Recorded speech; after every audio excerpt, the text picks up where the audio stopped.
नमस्कार आत्मबंधन। आत्मबंधन रोशनी जी। आत्मबंधन दीदी जी। आत्मबंधन दुबाला जी। नीता दीदी। रसिका जी आत्मबंधन। जय गुरुदेव आत्मबंधन। भैया। आत्मबंधन। कमाल कमाल। आत्मबंधन। आत्मबंधन आत्मबंधन। बस, सभी को आत्मबंधन। जय गुरु दीदी। जय गुरुदेव जय गुरुदेव। हाँ नीता दीदी। चलिए तो हम आज की क्लास 1 मिनट में शुरू करेंगे। और आज कृतिका जी इतना ब्यूटीफुल टॉपिक लेके आई हैं। और मुझे भी उस टॉपिक के बारे में बहुत क्यूरियोसिटी है क्योंकि मैं भी नहीं जानती। अब बस ये बहुत सालों पहले एक उड़ता हुआ शब्द मेरे कान की बाजू से गुजरा था कि इस टाइप की कोई एक प्रोडिक्शन या प्रोडिक्शन बोले या फिर हेल्पिंग टेक्निक्स, क्योंकि मैं प्रोडिक्शंस पे बिलीव थोड़ा सा कम करती हूँ इसलिए। तो हेल्पिंग टेक्निक्स होती हैं, हम चीजों को एक्सप्लोर कर पाते हैं और बेटर तरीके से अंडरस्टैंड कर पाते हैं। बट मैंने पता नहीं उस समय इसलिए नहीं किया, शायद क्योंकि मैं बहुत सारी चीजें ऑलरेडी कर रही थी। बट जैसे ही रतिका जी ने बताया कि उनको इसका नॉलेज है, मैंने बोला आप तो इसको कर ही रहे हैं, मतलब बाकी सब तो सीखेंगे लेकिन मैं सीख जाऊंगी। तो सोचिए, सालों पहले की चीज है और डिवाइन ने मेरे लिए कान पे डाली थी, मैंने इनिशिएटिव नहीं लिया था। और इतने सालों बाद वो वापस मेरी लाइफ में आई। तो ये इस चीज का शायद एग्जाम्पल है कि अगर कोई भी चीज हमारे दिमाग में आती है या हमारे सामने से गुजरती है, मतलब वो हमारे लिए बनी है और वो हमको अपनी तरफ अट्रैक्ट कर रही है, या हम उसको अपनी तरफ कभी ना कभी अट्रैक्ट कर लेंगे। तो शायद वो सही समय नहीं था और ये सही समय आ गया है। तो आज कितना ऑस्पिशियसली रतिका जी के माध्यम से और ये यहाँ पे हमको ये वाली विद्या मिल रही है। तो आप सभी को बहुत बहुत आत्मबंधन। और रतिका जी को थैंक यू सो मच कि वो इतनी प्यारी वाली विधा लेके आई हैं।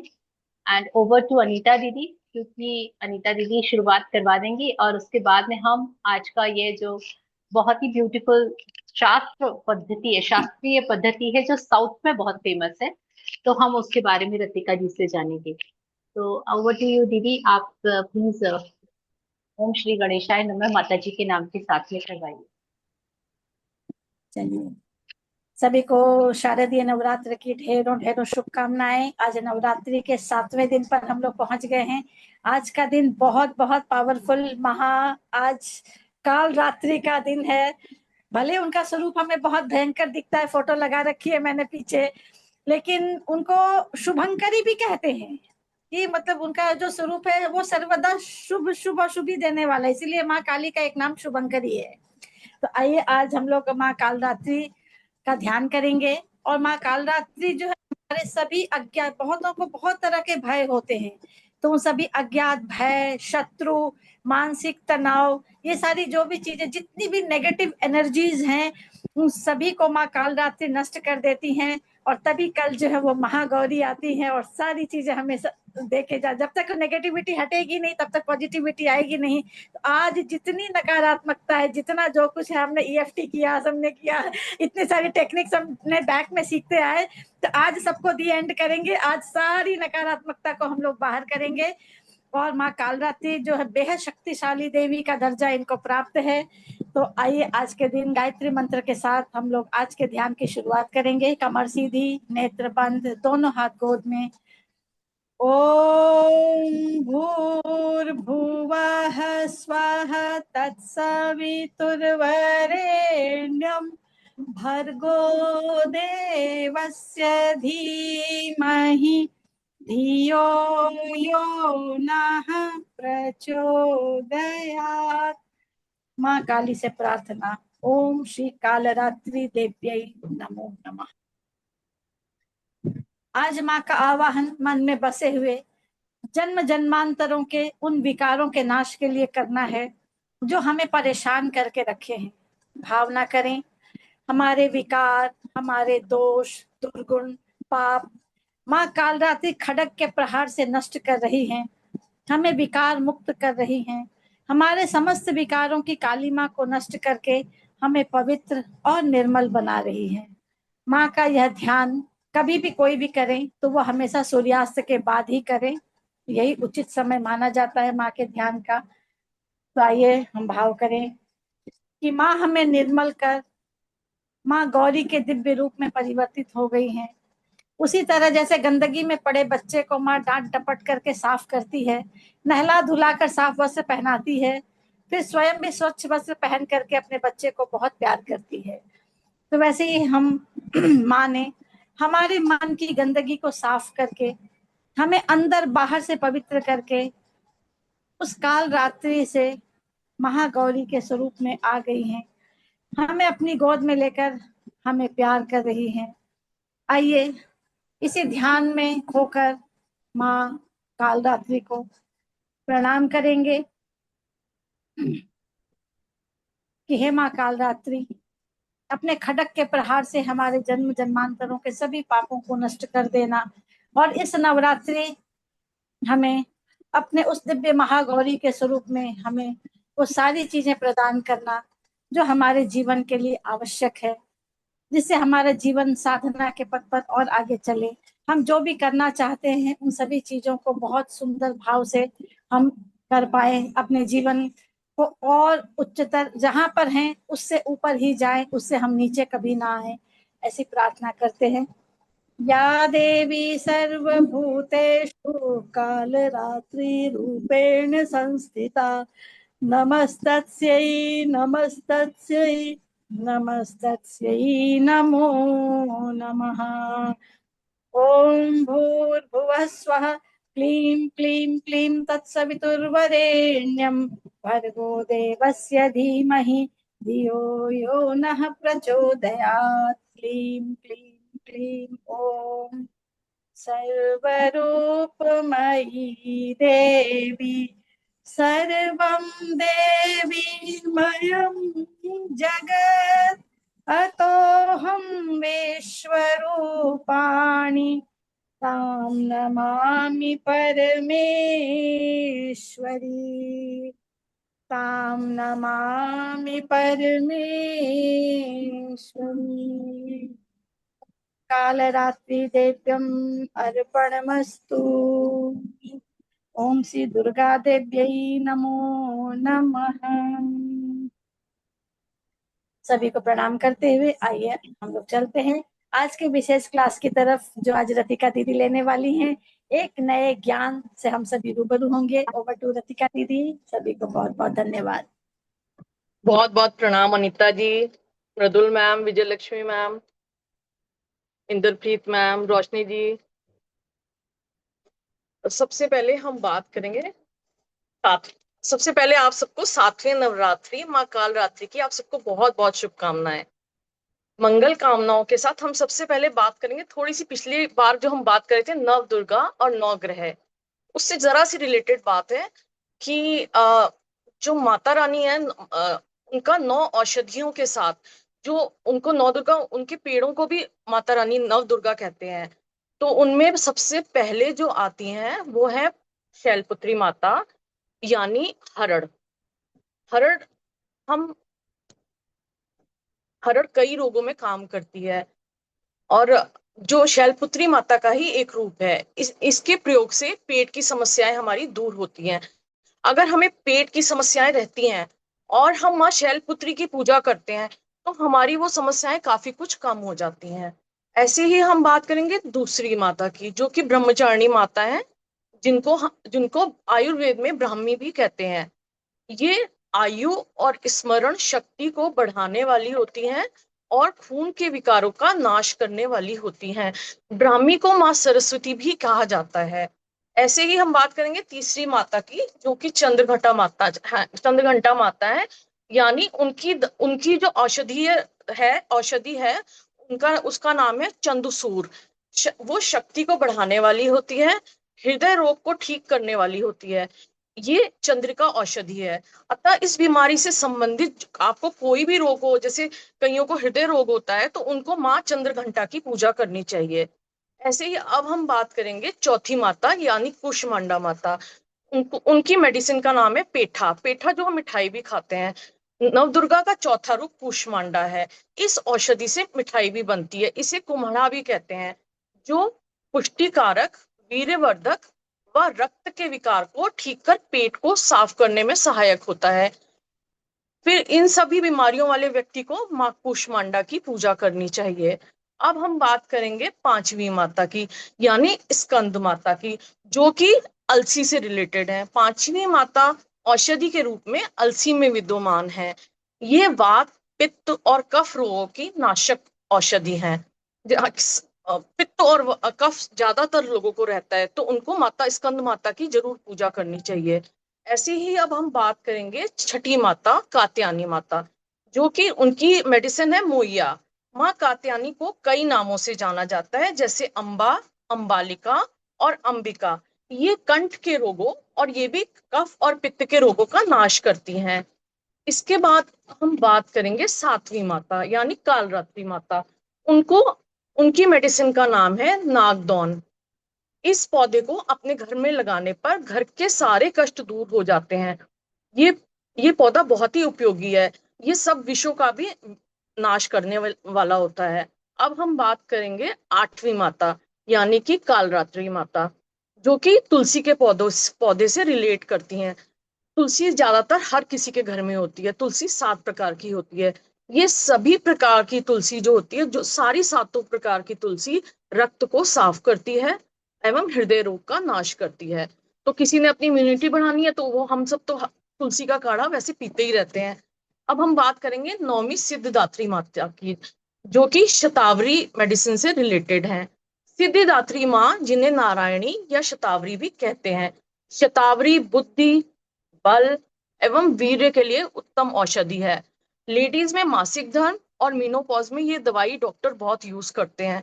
इस तरह प्रत्येक देवी आयुर्वेद की भाषा में मार्कंडेय पुराण के अनुसार 9 औषधि के रूप में प्रत्येक बीमारियों को ठीक कर रक्त के संचालन को उचित करती हैं। वास्तव में चिकित्सा प्रणाली का ये रहस्य स्वयं ब्रह्मा जी ने ही दिया था। तो इस प्रकार ये हुई हमारी माता, सारी माताएं और उनकी औषधियां। तो हम उन माताओं से रिलेटेड हम वो औषधि यूज करके हेल्दी रह सकते हैं। अब हम चलेंगे अपने नेक्स्ट उस पे। जैसे मैम ने भी आज सुबह डाला था कि वो एक पर्सन पेड़ को आसपास करके अर्थ एलिमेंट ले रहा था।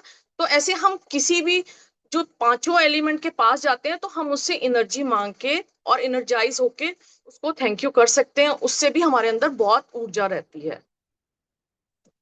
तो अब हम बात करेंगे आज के टॉपिक की, पंचपक्षी शास्त्र की।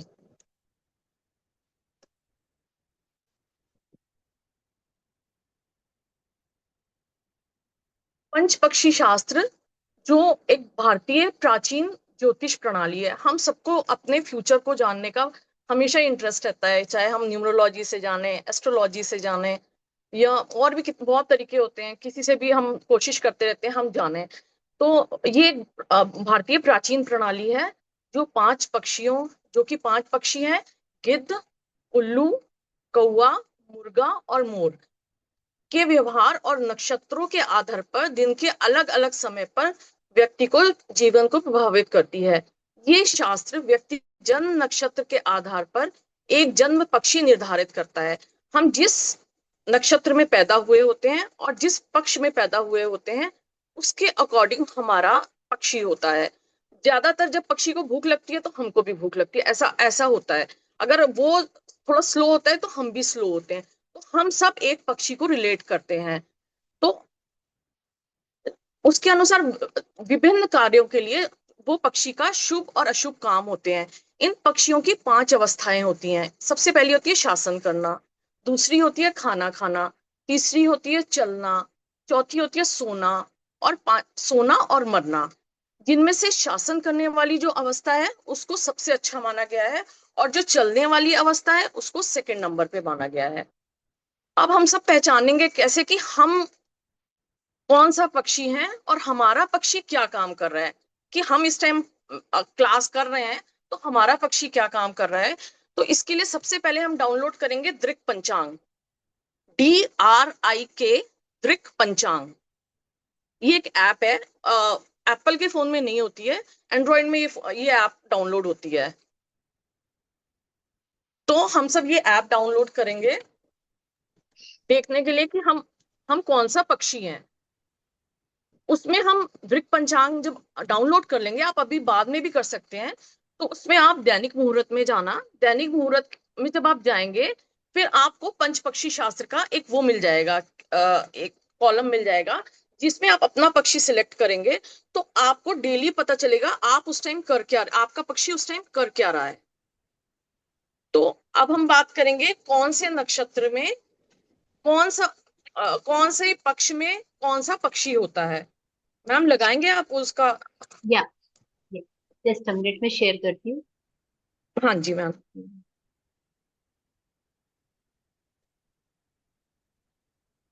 आई थिंक इट्स विजिबल। हाँ जी मैम। Just miss. क्या सबको नजर आ रहा है? Yes ma'am. नहीं आ रहा है मैम। नहीं आ रहा है। और मैम थोड़ा सा और जूम वो हाँ थोड़ा सा एक्चुअली, और। हाँ ये जूम इन करना पड़ेगा, बट ये ना मैंने वर्ड पे, क्योंकि आपने मुझे ऐसा दिया था, मैंने इसको वर्ड पे पेस्ट किया हुआ है। तो अच्छा एक्चुअली यहाँ पे इसको जूम इन, हाँ मैं ट्राई करती हूँ, शायद आ जाए। यस, थोड़ा सा और कम करती हूँ, यहाँ से मैं नीचे हाँ करती जाऊंगी, स्क्रॉल करती जाऊंगी। ठीक या ठीक है। अब आप तो सब अभी देख सकते हैं। सभी को नजर आ रहा है ना? आप सभी को दिख रहा है कि आप प्रॉपर विजिबल है? यस, आई थिंक सबको विजिबल है।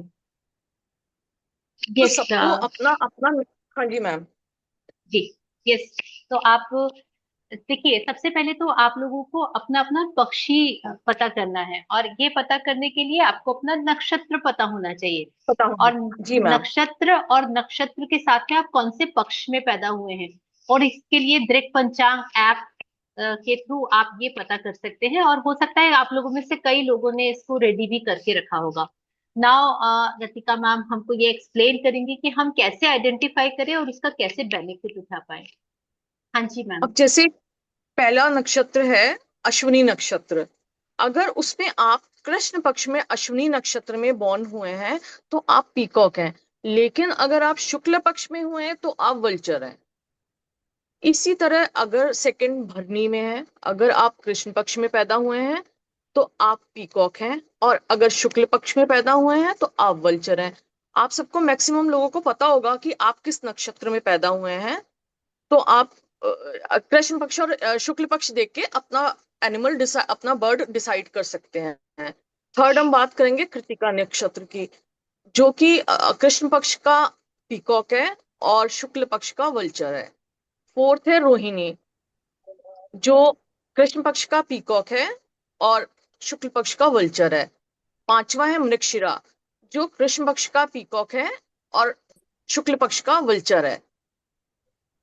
सिक्स है आद्रा, जो कि कृष्ण पक्ष का कॉक है और शुक्ल पक्ष का आउल है। सेवेंथ पुनर्वसु है, जो कृष्ण पक्ष का कॉक है और शुक्ल पक्ष का आउल है। ये मैम आपको ग्रुप में भी डाल देंगे, ताकि आप लोगों को कोई मुश्किल ना हो। आप बाद में भी देख के अपना पक्षी आप क्या हैं ये आप बाद में भी देख सकते हैं। यस, तो जैसे कि फॉर एग्जाम्पल मैंने अपना नक्षत्र देखा था, तो मैं पुनर्वसु नक्षत्र में हुई हूँ और मेरा पक्ष है शुक्ल पक्ष। तो इस हिसाब से मेरा पक्षी आउल होगा, राइट? हाँ जी। हाँ हाँ जी। जी मैम। तो जैसे इसी मैं मैम तरह से रोहिणी नक्षत्र है मेरा, मेरा जी, रोहिणी नक्षत्र है और मैं कृष्ण पक्ष में हूँ, तो मेरा पीकॉक हुआ। ओके। तो इसी तरह से इस टेबल को मैं आप लोगों को ग्रुप में शेयर कर दूंगी, और आप लोग सब अपना अपना पक्षी आइडेंटिफाई वहां से बहुत इजीली कर पाएंगे। तो सबसे ज्यादा स्टार्ट होती है क्लास अब, क्योंकि पक्षी तो पता चल गया, लेकिन अब उस पक्षी का फायदा कैसे लेना है ये अब हमको मैम हाँ जी बताएंगी। या प्लीज। मैम, इस तरह ये जो हर पक्षी है वो दिन में 2 बार पांचों काम करता है। बस हमने अपना पक्षी सिर्फ फॉलो करना है। पहला पहला है उसका रूलिंग टाइम। दूसरा है उसका ईटिंग टाइम, जब वो खाना खाता है। तीसरा है उसका मूविंग टाइम, जब वो चलता फिरता है। फोर्थ है उसका स्लीपिंग टाइम, जब वो सो जाता है। और फिफ्थ है उसका डेथ टाइम, जब वो कोई काम नहीं कर रहा होता। ये सारी एक्टिविटी बर्ड दिन में 2 बार करता है। तो जब इसकी हम बात करेंगे, तो ये 2.5 घंटे का एक पीरियड है। जो वो एक 2.5 घंटे का एक पीरियड है, जिसमें वो आधा घंटा सोता है, आधा घंटा खाता है, आधा घंटा सैर करता है, आधा घंटा डेथ होती है उसकी, और आधा घंटा क्या रह गया, खाता है, सोता है, और आधा घंटा वो सैर चलते करता है। हाँ, वो पांचों काम वो आधा आधा घंटा करता है। तो बेस्ट चीज होती है जब रूलिंग उसका टाइम होता है, तो उसमें हम कोई अपना काम करें, कोई भी नई शुरुआत करें, तो हम उसमें 100% सक्सेसफुल होते हैं। और अगर रूलिंग टाइम में हम वो आधा आधा घंटा फॉलो करें, रूलिंग टाइम में जब उसका रूलिंग टाइम आएगा, तो हम 200% उस काम में सक्सेसफुल होंगे। जो शेयर मार्केट में लोग काम करते हैं, वो ये बहुत फॉलो करते हैं। इसका रूलिंग टाइम जो हाफ एन आवर का होगा, और जो ईटिंग टाइम होगा, ईटिंग टाइम में अगर हम उसके कोई काम करते हैं, कोई नया काम शुरू करते हैं, कोई शुभ काम करते हैं, तो वो 75% हमारा काम होता है, 25% कम हो जाता है। इस तरह जब वो मूविंग टाइम होता है उसका, तो वो हमारा काम 50% होता है। इस तरह स्लीपिंग टाइम जब होता है, अगर हम कोई नया काम करते हैं, कोई शुभ काम करते हैं, तो वो 25% हो जाता है। और डेथ टाइम में कोई भी काम नया नहीं शुरू करना चाहिए, कुछ भी नहीं करना चाहिए, क्योंकि उसमें हमारा कोई काम नहीं बन पाता है। तो इस अभी तक तो आप इतना तो समझ यस ना यस। मैम, इतना हाँ जी, क्लियर होगा। ये बहुत अच्छे से क्लियर है। और मुझे जो समझ में आया वो मैं आपको थोड़ा सा बताऊं, शायद सबको हाँ जी, क्लैरिटी आएगी। लाइक हाँ जी मैम, दिन में 24 घंटे होते हैं, और उस हाँ 24 घंटे को अगर हम डिवाइड कर दें 12-12 घंटे में, दिन और रात का डिवाइड कर दें 12-12 घंटे, और मैम। उसको रात को हम, तो हम देखेंगे नहीं मैम, रात को हम देखेंगे नहीं। ओके और ओके, हमारे अकॉर्डिंग उसका हमारे अकॉर्डिंग उसका टाइम नहीं है। उसका ठीक है, टाइम दिन में अपना चलेगा, हमारा अपना चलेगा। ओके हमने उसको ओके, फॉलो करना है। ठीक है। तो जैसे हाँ कि जी मैंने मैम। अभी दृक पंचांग मैंने डाउनलोड कर लिया है, राइट, और मैं ठीक इसको ठीक है। ओपन करके, और मैं यहाँ पे सबसे पहले क्या डालूं, आपने मुझे बताया था, जस्ट मैं डालती जा रही हूँ आपने इसमें। आपने बताया था आपका आउल है मेरे ख्याल से। जी, मेरा आउल है, हाँ। हाँ, आप उसमें आउल डालो ऊपर। ठीक आपका है। आपका आ जाएगा। हाँ जी, वो डेली अब आपके आउल की एक्टिविटी दिखाएगा आपको। अच्छा, तो वो मुझे बता देगा कि मुझे आउल की एक्टिविटी अभी क्या चल रही है, और मैं उस हम्म। हिसाब से डिसाइड करूंगी कि मैं कोई काम अपना करूंगी तो वो ये। कितना परसेंट मेरे लिए पॉजिटिव काम करेगा, राइट। हाँ जी, हाँ जी। Okay okay, great. तो मैंने अगर इसमें, रूलिंग टाइम में हम काम करते हैं, तो हम 100% सक्सेसफुल होते हैं। और अगर ओके, रूलिंग टाइम में जब आधा घंटा रूलिंग टाइम का ही चल रहा होगा, जी, तो हमारा वो काम बहुत ज्यादा सक्सेसफुल होता है, मतलब उसकी। यस यस, गॉट इट, बिल्कुल। इस टाइम आपका आउल क्या कर रहा है मैम? मेरा इसमें ये लोड होने में थोड़ा सा टाइम ले रहा है, मैंने अच्छा जी। इसमें डाल दिया है। बिकॉज अभी वो किया तो उन्होंने मेरे को बोला है कि पहले आप अपना शहर डालिए, और अभी पहली बार इंस्टॉल ओके किया। ओके, चलिए, सब बाद या, में कर लेंगे ये तो। अब बिल्कुल मैम बिल्कुल। इसके बाद हम, हाँ जी, इसके बाद हम बात करेंगे कि कौन सा बर्ड किस एलिमेंट का है, ये अब हमें पता कैसे चलेगा। ओके, बट इसका हाँ जी, एलिमेंट से भी रिलेशन है। ग्रेट। हाँ जी मैम, एक्चुअली है एस्ट्रोलॉजी ही है, लेकिन थोड़ा सा तमिल की है, तमिल का तमिल शास्त्र है ये, पंचपक्षी शास्त्र।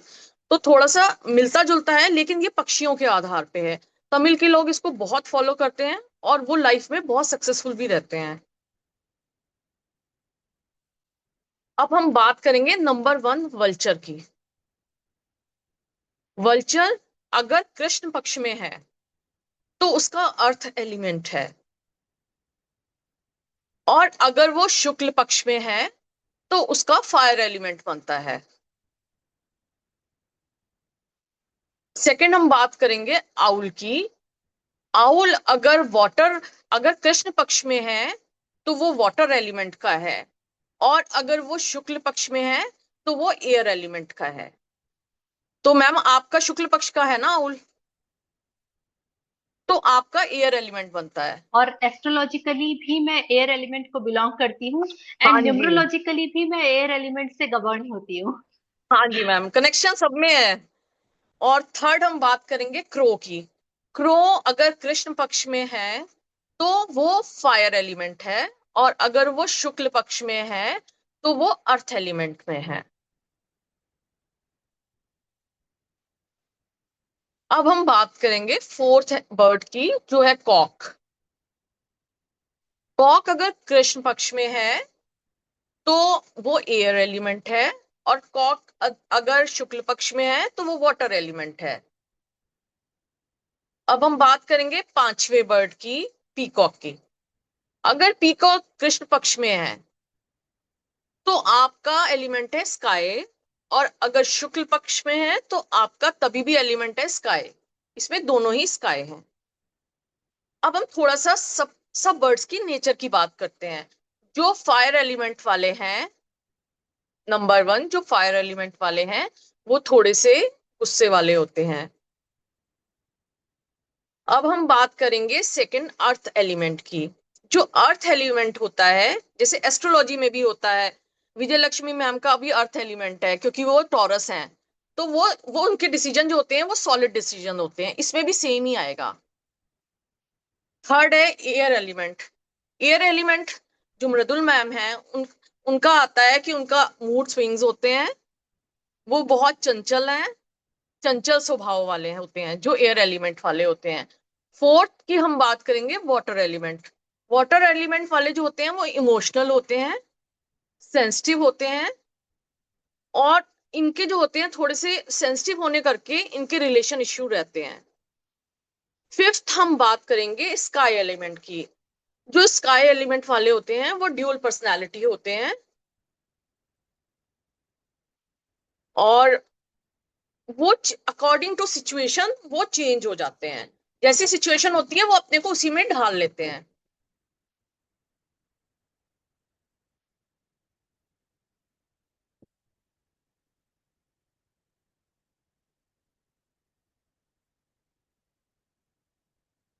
अब इन पांचों पक्षियों को आप जब आप देखेंगे तो आपको पता चलेगा, आप आउल हैं, वल्चर हैं, क्रो हैं, कॉक हैं या पीकॉक हैं, जो भी हैं, तो उन पांचों पक्षियों के जो आप सब लोग बैठे हैं उन सब के लिए थोड़ी थोड़ी एडवाइस है। आउल के लिए क्या एडवाइस है कि आप थोड़ा सा घूमने फिरने जाया करो, थोड़ा सा बाहर गए, थोड़ा सा सोशल लाइफ अपनी बनाई, और इससे आपका स्ट्रेस रिलीज होगा। जो आउल वाले लोग होते हैं इनको सॉल्टी खाना पसंद होता है, इसलिए इनको ज्यादा पानी पीना चाहिए, क्योंकि आपको सॉल्ट पसंद है और आपके मुंह में छाले हो जाते हैं। सेकंड हम बात करेंगे वल्चर की। वल्चर को खाने में मीठा पसंद होता है, उनकी स्किन सेंसिटिव होती है, तो आपको अपनी लाइफ के लिए थोड़ा सा मिच्योर होना चाहिए, किसी के मैटर में ज्यादा इन्वॉल्व नहीं होना चाहिए। जो वल्चर वाले लोग हैं, आप सब बाद में जब ये देखेंगे तो आप अपने को रिलेट प्लीज जरूर करिएगा कि आप ये जो बता रहे हैं आप इससे रिलेट करते हैं कि नहीं करते हैं। थर्ड की हम बात करेंगे क्रो की। क्रो आपको सेटिस्फेक्शन लाना है अपनी लाइफ में, वरना आप हमेशा परेशान रहेंगे लाइफ में। किसी से खुद को कंपेयर नहीं करना है आपने कभी भी। आपका नेचर बहुत कूल होगा, और आपको सोना पसंद है और आपको खाना पसंद है। चौथी हम बात करेंगे कॉक की। कॉक वाले जो होते हैं वो ओवर थिंकिंग करते हैं। आपको अपने पास्ट से लेट गो करना है, आपने अपने पास्ट को भूलकर लाइफ में आगे बढ़ना है, और आपको एडवाइस है कि आप हर बात को दूसरों के पॉइंट ऑफ व्यू से भी देखो कि वो कैसे सोचते हैं। आप सिर्फ अपना ही पॉइंट ऑफ व्यू मत देखो, आप दूसरों को भी देखो कि वो लाइफ को, वो आपके साथ बात करें तो उनका वो क्यों ऐसे बोल रहे हैं, तो उधर से भी आप थोड़ा सोचो। आप मेडिटेशन करो, एक्सरसाइज करो, और मेमोरी के लिए आप बादाम खाओ। पांचवी हम बात करेंगे पीकॉक की। पीकॉक यानी कि मैं भी पीकॉक हूं, तो आप सबको एडवाइस है कि बातों को आपने कोई दिल में नहीं लगाना। कोई बात बोलता भी है तो थोड़ा सा स्ट्रांग बनते हैं और लाइफ में आगे बढ़ना चाहिए, मूव ऑन करना चाहिए। तो इस तरह हमने आज बात की पांच पक्षियों की, थोड़ी थोड़ी बात की है, और इससे इसका बहुत ज्यादा जैसे एस्ट्रोलॉजी में होता है उतना तो नहीं है, पर इसका भी और अभी बहुत कुछ रहता है। जैसे आपको हेल्थ रिलेटेड प्रॉब्लम किस पक्षी को क्या हो सकती है, उसकी क्या रेमेडी हो सकती है, किस पक्षी से अच्छी ट्यूनिंग होती है, कौन सा पक्षी किसका एनिमी होता है, तो आपको ये भी पता चल जाता है। अच्छा ये है तो ये तो मेरा दोस्त है नहीं, तो ये भी आपको पता चल सकता है। और और भी बहुत कुछ है। कोर्ट केस में अगर आपने जाना है तो आप कोर्ट केस में अगर उसी टाइम पे अच्छे अपने रूलिंग टाइम पे जाएंगे या सेकंड मूविंग टाइम पे जाएंगे, तो आपको आपके कोर्ट केस में भी हेल्प मिलेगी। आप अगर शेयर मार्केट में काम करते हैं, अगर शेयर मार्केट में अपने रूलिंग टाइम में रूलिंग और फिर उसमें जो आधा घंटा रूलिंग आवर है, आप उसमें पैसे लगाएंगे तो आपको बहुत प्रॉफिट होगा। तो उम्मीद है आपको कुछ थोड़ा बहुत समझ आया होगा, कुछ अच्छा भी लगा होगा, तो कुछ मे बी आपको इससे कुछ बेनिफिट हो। Thank you so much Ratika ma'am, thank you, thanks a lot. बोलते हैं कि आपने इतनी अच्छी क्लैरिटी दे दी एक नई चीज के बारे में, हालांकि इससे बहुत डेप्थ होगी डेफिनेटली, क्योंकि ये एस्ट्रोलॉजी हाँ जी, से रिलेटेड है, इसका एक पार्ट है। हाँ जी। तो अगर इससे रिलेटेड कोई भी क्वेश्चन हो आपके, जो कुछ भी थोड़ा सा अगर आपको ऐसा रह गया हो, तो आप उसको पूछ सकते हैं, रतिका जी आपको वो बता देंगी, और वो लिस्ट मैं आपको ग्रुप में डलवा दूंगी। इसका बेनिफिट ये रहता है, थैंक यू रोशनी जी, और आप सबका कैमरा ऑन करने के लिए thank you, thank you, thank you. And please अगर आपको इसमें कुछ भी क्वेश्चन हो या कोई आपको कुछ बोलना हो, तो यू आर मोस्ट वेलकम, क्योंकि इसमें बहुत डेप्थ होती है। और जब मेरे जैसे लोग जो एस्ट्रोलॉजी को वो डेप्थ में नहीं पढ़ सकते, बिकॉज उसमें बहुत ज्यादा गहराई है, लेकिन इंटरेस्ट भी है, क्योंकि एस्ट्रोलॉजी कहीं ना कहीं आपको बार बार टच करती है कि अरे पता नहीं एस्ट्रोलॉजिकली अभी ये जो ट्रांजिट हो रहा है मेरे ऊपर क्या असर पड़ेगा। तो ये मेरे लिए बहुत अच्छी चीज है। अब मैं इस पे और रिसर्च करूंगी, आज मेरे को इंट्रोडक्शन मिल गया है और मुझे समझ में आ गया कि मैं इसको अपने जो भी मैं कंसल्टेंसी करती हूँ उसमें मैं इसको बहुत ब्यूटीफुली इसको इंक्लूड कर सकती हूँ। तो मैम ये एनी, बहुत यूजफुल है। यस यस, बहुत ज्यादा। मैं इसको सारा मेरे दिमाग में वही चल रहा था ना, क्योंकि मुझे समझ में आ रहा था कि इसका कितना ज्यादा सिग्निफिकेंस हो जाएगा अगर मैं अपने कोई नया काम शुरू करने वाली हूँ, या मैम एक और बात, जैसे एक और बात, सॉरी, किसी की कोई चीज खो जाती है तो हम वो भी देख के उसकी प्रिडिक्शन कर सकते हैं कि वो तुम्हारी चीज कितने परसेंट चांसेस हैं कि वो मिल जाएगी कि नहीं मिलेगी। और हम्म, दूसरी बात, वो कहाँ पे हो सकती है, कौन लेके गया हो सकता है, ये भी प्रिडिक्शन होती है इसमें। वो पर अरे बहुत एडवांस लेवल में होती है। नहीं, तो बस अब आप उस एडवांस लेवल की तैयारी कर लीजिए, क्योंकि हम मतलब मैं तो ये जरूर अपने लेवल पे, तो मैं एक्चुअली रिसर्च वाले फंडे से काम करती हूँ हर चीज, तो मैं रिसर्च तो कर डालूंगी अपने लेवल पे, लेकिन गुरु बिना कभी ज्ञान नहीं होता है। तो इसीलिए आपसे तो जरूर इस चीज के लिए मैं हमेशा पिन करती रहूंगी कि आप इसका पढ़ो और खूब अच्छे से छोटा सा कोर्स बनाओ और मुझे ठीक, दे दो, तो आई विल ज्वाइन यू। ठीक है। Thank you. Yes, Vijayalakshmi thank ma'am you please ma'am. बोलिए। या मैडम, थोड़ा मुझे कन्या राशि के लिए कौन सा वर्ड बताइए, जुलाई महीना। कन्या राशि, आप मैम वृषभ राशि के हो? नहीं नहीं, मेरे बेटे का उत्तरा नक्षत्र है, कन्या राशि। अच्छा, उत्तरा नक्षत्र है। मैं हाँ। वापस शेयर करूं, आप इसमें देखेंगे? नहीं मैम, मेरे मेरे पास है ma'am. Okay okay fine. Ma'am Uttara Ashadha है। या और मैम वो कृष्ण पक्ष का है कि शुक्ल पक्ष के हैं? जुलाई महीने में पैदा हुआ, जुलाई नहीं, 4th। नहीं मैम, वो लेकिन देखना उस पक्ष कौन सा था वो आपको देखना पड़ेगा, वो आपकी उसकी कुंडली में होगा। पक्ष देखना पड़ेगा मैम। हाँ, बिना हाँ पक्ष ठीक देखे है। हम चलिए। ओके, वो मुझे तुरंत पता नहीं चलेगा, इसलिए पूछा मैंने। ठीक है। नहीं नहीं, बिल्कुल आप, मैं इसको शेयर करूंगी अभी ग्रुप में, और आप लोग ये दृक ओके। पंचांग में देख सकते हैं, और यस। बहुत बहुत ही यूजफुल है। तो थैंक यू सो और मच मैम रतिका जी। कुछ लोगों को जैसे हमारे जो बड़े बुजुर्ग होते हैं, उनको अपना टाइम नहीं पता होता, डेट ऑफ बर्थ नहीं पता होता है, तो कईयों को अपना नक्षत्र भी बिल्कुल नहीं पता होता है, तो उसके लिए भी कुछ वर्ड्स के अकॉर्डिंग उनका हम नक्षत्र देख लेते हैं कि क्या होगा। अरे वाह, तो वो भी एक होता है कि मतलब वो भी देख सकते हैं कि ये हाँ ठीक वर्ड्स आ रहे है। हैं, तो आपका कौन सा नक्षत्र होगा। ठीक है। तो फिर आपको ये एक और नई क्लास बनानी पड़ेगी इस चीज के लिए, क्योंकि अब आपने हमको बता दिया है कि जिनको अपनी, बहुत सारे लोग हैं जिनको अपनी डेट नहीं पता होगी या कंफर्म नहीं होगी, तो बस हम लोग बेटा, फिर आपसे मिठाई तो वापस। हाँ जी मिठाई मैम। थोड़ी ही खाई, मिठाई थोड़ी ही खाई, और चाहिए हमें। बिल्कुल, अच्छा। बहुत जल्दी मिलेगी। और आप सबको इंटरेस्ट रहा तो फिर हम रतिका जी को वापस से एक बार और रिक्वेस्ट करेंगे कि वो हमको इस चीज के बारे में जानकारी दें। तो thank you so much, thank you everyone. आप लोग के कोई थैंक क्वेश्चन यू नहीं मैम। है? और मेरा आप, वाला बता दीजिए मैम। हाँ हाँ जी बोलिए आपका रोशनी जी। मेरा शुक्ल पक्ष है, स्वाति नक्षत्र। स्वाति में क्या है आप? शुक्ल पक्ष है, स्वाति नक्षत्र। शुक्ल आप पक्ष। क्रो हैं? आप क्रो है, कौवा है क्रॉस ना? तो आपको कौवा उसके है बारे वैसे। चीजें देखनी पड़ेगी आपको, जो उससे रिलेटेड है। ओके, तो इसी तरह से आप लोग सब प्लीज अपने देख लीजिएगा, बिकॉज जी तो कुसुम जी भी कुछ पूछ रहे हैं। नहीं, वो म्यूट है, एक्चुअली वो म्यूट है। अच्छा। तो हम पर्सनल नहीं लेते यहाँ पे, क्योंकि अब टाइम आउट होने वाला है और हम प्रेयर नहीं कर पाएंगे। I am so sorry for that again. The सारे टॉपिक्स इतने इंटरेस्टिंग होते हैं और हम लोग कहीं ना कहीं बह जाते हैं टॉपिक्स लेते समय, और फिर लास्ट में टाइम हमको इंडिकेट करता है कि अरे अरे आप बहुत आगे निकल गए हैं, थोड़ा रुकिए, थमिए।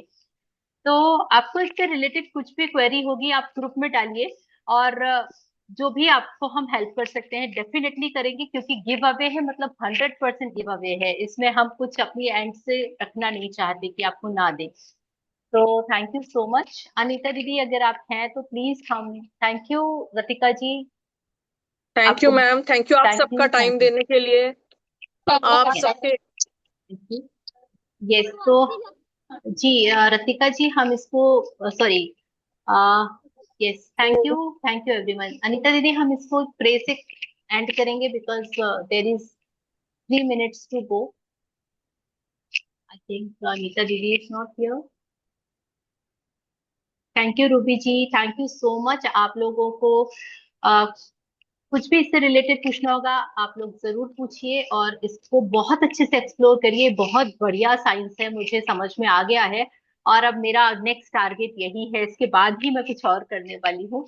तो ओके, चलिए, तो हम कोई भी यही रिक्वेस्ट रहेगी कि एक क्लास से एक बार और अच्छे अच्छे से से जानकारी दें। विस्तृत क्लास, हाँ विस्तृत जी क्लास जी इसकी जी एक बार जरूर लेने लेने के लिए हम सब रिक्वेस्ट करेंगे। रतिका जी आप प्रिपरेशन मैम करिए, जैसा नोट्स आप बोलो। बनाइए, जी मैम बिकॉज जी। है ना, प्रिपरेशन करनी पड़ती है। जैसे आज भी उन्होंने मेरे को ये पूरा बना के भेजा बॉक्स में, पूरे 27 नक्षत्र, ये टेबल, उससे उनके एफर्ट्स दिख रहे थे। और इतनी बड़ी बात चीज को एक छोटे से में लेकर आना और उसको डिलीवर करना, ये एक वाकई काम होता है, और मैं इस चीज को महसूस कर सकती हूँ। नई यस, चीज थैंक यू मिली सो आज मच। हमने को, अभी तक हम लोगों को मालूम नहीं था इसके बारे में। हाँ मुझे भी नहीं मालूम था। ओके, जी हमने तो खुद पहली मुझे बार भी नहीं मालूम था, मुझे भी थोड़े टाइम सुना। पहले ही मालूम हुआ। यस, थैंक यू थैंक दी you. Ritika di, thank you thank you thank you, thank you बहुत जी, अच्छा थैंक लगा। यू, और थैंक जी यू। जी आई थिंक अनीता दीदी यहाँ नहीं है, और कल हम जो एक्टिविटी करने वाले हैं वो हम महाअष्टमी माता जी की एक्टिविटी करेंगे, और अनीता दीदी करवाने वाली हैं। और मैं उनसे रिक्वेस्ट करूंगी कि वो अपना अनाउंस कर दें कि कल क्या चीजों की जरूरत पड़ेगी, अगर वो यहाँ अवेलेबल है, बिकॉज वो म्यूट भी है और वो है भी नहीं कैमरे में। अदरवाइज हम ग्रुप में अपडेट करेंगे। तो कल महाअष्टमी के दिन ज्योत प्रज्वलन का बहुत महत्व होता है, ऐसा उन्होंने मुझे बताया था। इसीलिए हमने उनकी इस चीज के लिए उनको अष्टमी के दिन के लिए रिक्वेस्ट किया था कि आप प्लीज हम सबको ज्योत के बारे में और उसको कैसे जागृत करते हैं और कैसे हम उसके लिए प्रेयर करते हैं, आप हमको विस्तृत तरीके से करवा दीजिएगा। तो कल का हमारा ये टॉपिक रहेगा, और इस पे हम सब लोग मिलेंगे और माता जी की स्तुति करेंगे। और फिर कल हम बताएंगे कि हमारा लास्ट डे परसों रहेगा, 9th डे।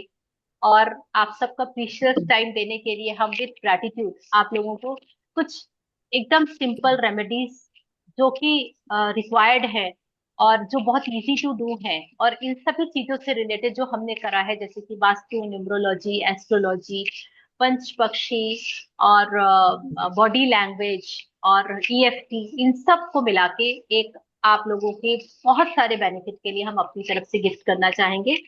तो वो हम डे 9 को करेंगे, परसों के दिन। कल आप सब आमंत्रित हैं अष्टमी पूजन में माता जी की ज्योत के लिए, और इस तरह से जी जी। तो जय थैंक यू माता सो जी, मच। जय जय माता माता जी, जी, जय माता जी, थैंक जय यू जय माता माता थैंक दी। जी। यू। आप सबको thank you, thank you, thank you.